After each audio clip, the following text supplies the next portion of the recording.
बिस्मिल्लाहिर्रहमानिर्रहीम। एडवोकेट मौज़म जरेयाल आपकी खिदमत में हाजिर है। आज का जो टॉपिक हम डिस्कस करने जा रहे हैं वो है मैरिज या निकाह। सबसे पहले हम देखेंगे कि मैरिज क्या चीज़ है, किस चीज़ को मैरिज या निकाह बोला जाता है इस्लाम की रूह से और कानून की रूह से। मैरिज बेसिकली एक सिविल कॉन्ट्रैक्ट है जो दो ऑपोजिट सेक्स के लोगों के दरमियान तय पाता है। इस कॉन्ट्रैक्ट के अल्टीमेट ऑब्जेक्ट्स हैं या इस कॉन्ट्रैक्ट के बाद कुछ चीज़ें दोनों पार्टीज़ के हक़ में एक दूसरे के लिए जाती हैं। उसमें कुछ चीज़ें हैं, उनकी डिटेल में यहाँ पर डिस्कस करूँगा।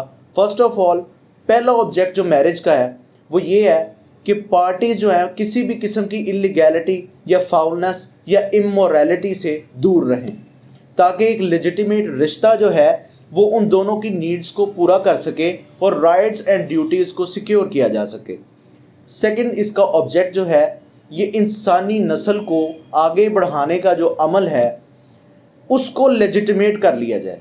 अगर वही अमल निकाह के बग़ैर हो तो वो ज़िना है, और अगर निकाह के बाद हो तो वो लेजिटिमेट अमल है। उससे पैदा होने वाली औलाद जो है वो आपकी जायज़ औलाद है, वो लेजिटिमेट औलाद है।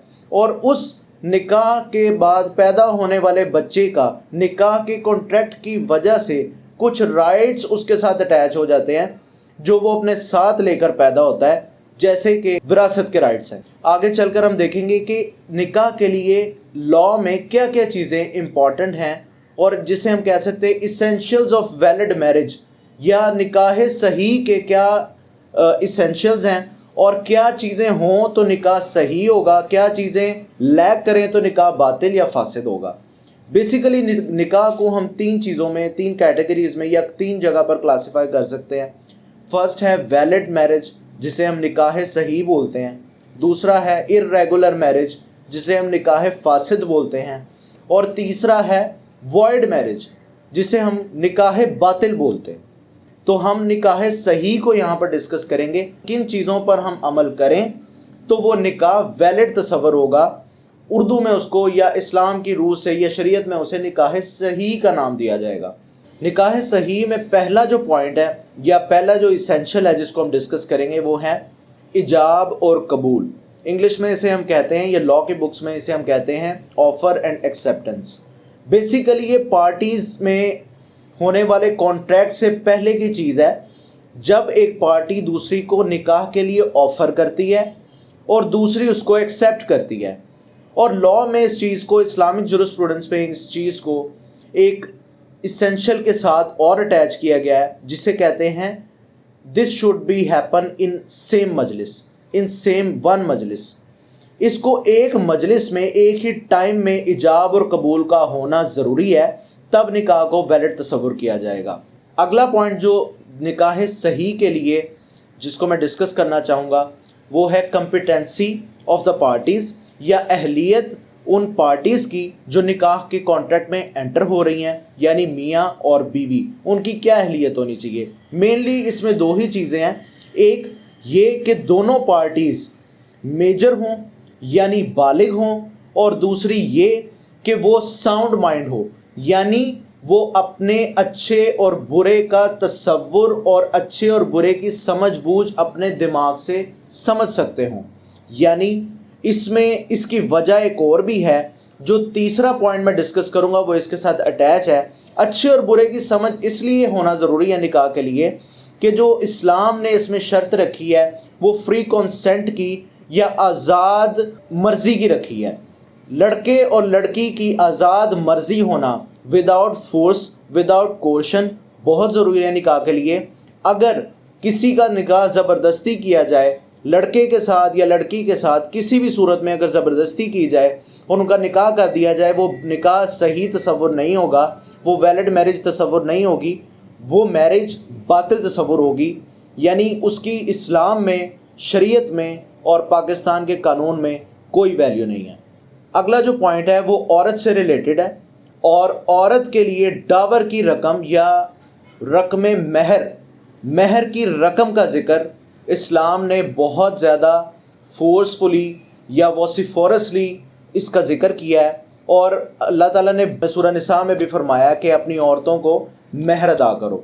महर जो है वो वैलिड निकाह के लिए या निकाह सही के लिए एक ज़रूरी अमर है।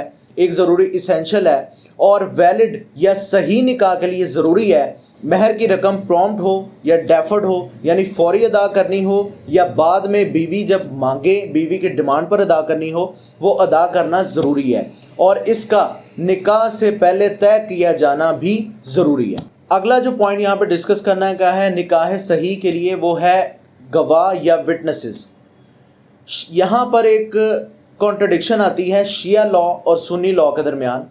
सुन्नी के नज़दीक विटनेसेस का या दो गवाहों का आकिल और बालिग गवाहों का होना ज़रूरी है, जबकि शिया लॉ में ऐसी कोई शिक मौजूद नहीं या शिया लॉ इसको मैंडेटरी तस्वुर नहीं करते, जबकि सुन्नी लॉ में मैंडेटरी है कि या तो दो औरतें और एक मर्द विटनेस हो या दो आकिल और बालिग मर्द विटनेस हो, लेकिन शिया लॉ में इसकी ज़रूरत नहीं है। शिया लॉ में अगर निकाह में विटनेस मौजूद नहीं है तो भी निकाह वैलिड ही या निकाह सही ही तस्वुर होगा। लास्ट पॉइंट जो निकाह सही के लिए ज़रूरी है, जो इसेंशियल है, वो ये है कि एब्सेंस ऑफ एनी प्रोहिबिशन या इम्पेडिमेंट होनी चाहिए, यानी कि कोई प्रोहिबिशन या इम्पेडिमेंट या कोई बार ऐसा ना हो जो निकाह में कदूरत पैदा करे। जैसे कोई औरत अपने मर्द के होते हुए दूसरे से निकाह नहीं कर सकती, इस तरह की कोई बात, या कोई मर्द जो ऑलरेडी 4 शादियां कर चुका है वो 5वीं शादी नहीं कर सकता, इस तरह की कोई बात। ये जो 2 मिसालें दी हैं मैंने, ये प्रोहिबिशन या इम्पेडिमेंट की दी हैं। अगर ऐसी प्रोहिबिशन या इम्पेडिमेंट मौजूद है, इसकी वजह से निकाह सही अमल में नहीं लाया जा सकता।